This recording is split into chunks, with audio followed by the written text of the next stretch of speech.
अनेक संगीतकारांनी वापरली ही बासरी, पण राम कदमांनी कशी वापरली ते मी आपल्याला ऐकवतो. वा.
वा वा वा.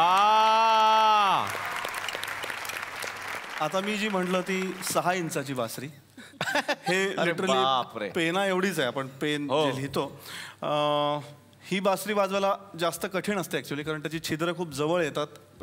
एअर कॉलम डायमीटर सगळंच कमी झालेलं असतं, त्यामुळे थोडंसं प्रिसिजन आणायला कठीण जातं. लक्ष्मीकांत प्यारेलाल यांनी अशा पद्धतीची बासरी कशी वापरली ते आपल्याला ऐकवतो.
R.D. बर्मन साहेब त्यांनी जे अनेक प्रयोग केले त्यातला हा एक आहे.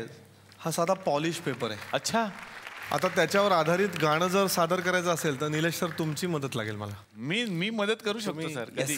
क्या बात आहे. अच्छा हे मी वाजवायचं. हो.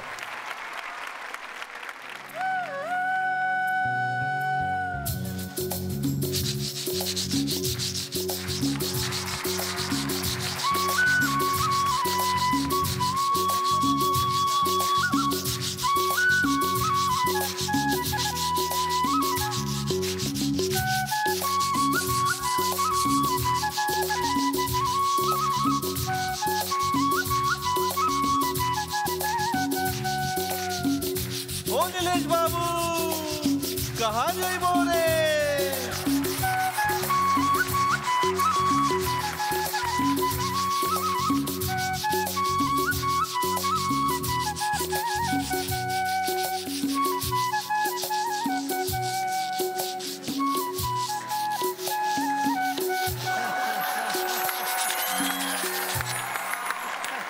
क्या बात है सर. वाह. क्या बात है. First class. क्या बात आहे. मोठा कलाकार होण्यासाठी किती घासावी लागते ते.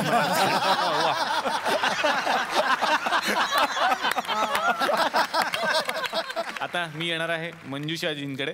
तुमचं मनापासून पुन्हा एकदा स्वागत. तुम्ही या कलेकडे कशा वळालात? ॲक्च्युली या कलेकडे वळण्यासाठी म्हणजे पहिल्यांदा मी कथक शिकत होते आणि ते शिकता शिकता आई वडिलांनी, त्यांना काय साक्षात्कार झाला माहिती नाही, पण त्यांनी मला कथक शिकतानाच शास्त्रीय संगीत शिकवायला सुरुवात केली. कारण माझ्या घरात गाण्याचं वातावरण होतं, गाणं शिकलेलं कोणीच नाही आहे, पण आवड असलेलं वातावरण होतं. मी आहे सांगलीची मूळची. हां, आणि सांगलीवरनं मी इचलकरंजीला काणेबुवांकडं रोज अप अँड डाऊन करून गाणं शिकायला गेले. खरं तिथे मला म्हणजे एक आपण म्हणतो की पाया, की जिथून खऱ्या माझ्या संगीताची सुरुवात झाली ती तिथे झाली. काणेबुवांकडं मी 13 वर्ष त्यांच्याकडे घरी राहून शिक्षण घेतलेलं आहे गुरुकुल पद्धतीने. आणि अजूनही मी पद्मश्री पंडित उल्हास कशाळकरांकडे, कधी कधी विकास कशाळकरांकडे संगीताचं शिक्षण घ्यायला जाते. आता येणार आहे शीतलजी तुमच्याकडे. गेली 25 वर्ष तुम्ही सुद्धा नृत्यकलेची साधना करताय, तर सुरुवात कशी झाली होती? निलेशजी, पहिले तर मी मंजुषाताईला धन्यवाद देईन की तू कथक नाही कंटिन्यू केलं, तू गाणं शिकलीस.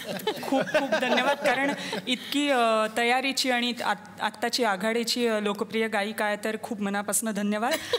वयाच्या 5व्या-6व्या वर्षापासून कथक शिकायला लागले आणि मला अत्यंत उत्तम अशी तालीम माझ्या गुरु पंडिता श्रीमती शमाताई भाटे, ज्या पुण्यामध्ये, ज्यांची नादरूप ही संस्था आहे आणि त्या अनेको वर्ष कार्यरत आहेत आणि अतिशय उत्तम पद्धतीने त्यांची प्रोडक्शन्स त्या सादर करतात.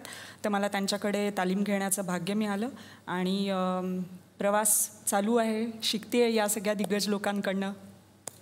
परमेश्वराचे आभार. वा. तर तुम्ही सगळे लोक आज आमच्या विनंतीला मान देऊन आमच्या या गावात आलाय. सर, हे गाव आहे, तुम्ही बऱ्याच गावात गेला असाल, हे गाव आहे तुकरटवाडी नावाचं. नाव फार बरं नसलं तरी ते जगप्रसिद्ध आहे. त्यामुळे या गावात तुमचं स्वागत. या गावात काय खूप लोक राहतात, त्यातले त्यात काही लोकांना तुम्हाला भेटण्याची खूप संधी होती म्हणून त्यांना बांधून ठेवलंय. पण काय असतं सर, सगळ्यांना बांधून ठेवू शकतो, पप्पांना नाही बांधून ठेवू शकत ना.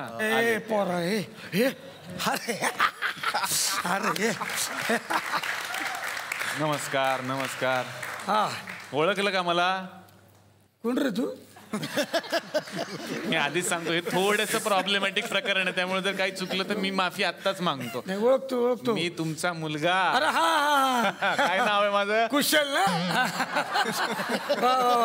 आला लक्षात आलं. अरे पाहुणे आलेत. पप्पा, पण त्यांच्याशी काही बोलायचं नाही. नाही, कशाला, आपलं फक्त ओळखतो त्यांना मी, म्हणून फक्त भेटतो. पप्पा कसे ओळखता तुम्ही, सांगा मला. काय हे काय यांना ओळखतो ना मी. कोण आहे ते? अमोल पालेकर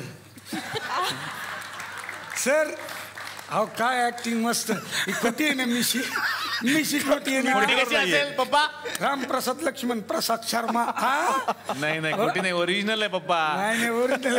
अमर ओक आहेत. अमर ओक म्हणजे कोण सांगा? अमर ओक आहेत म्हणजे कोण? अमोल पालेकर. ठरलंय त्यांचं, जाऊ द्या. एकदा प्रिंट झालं की तेच बोलतात.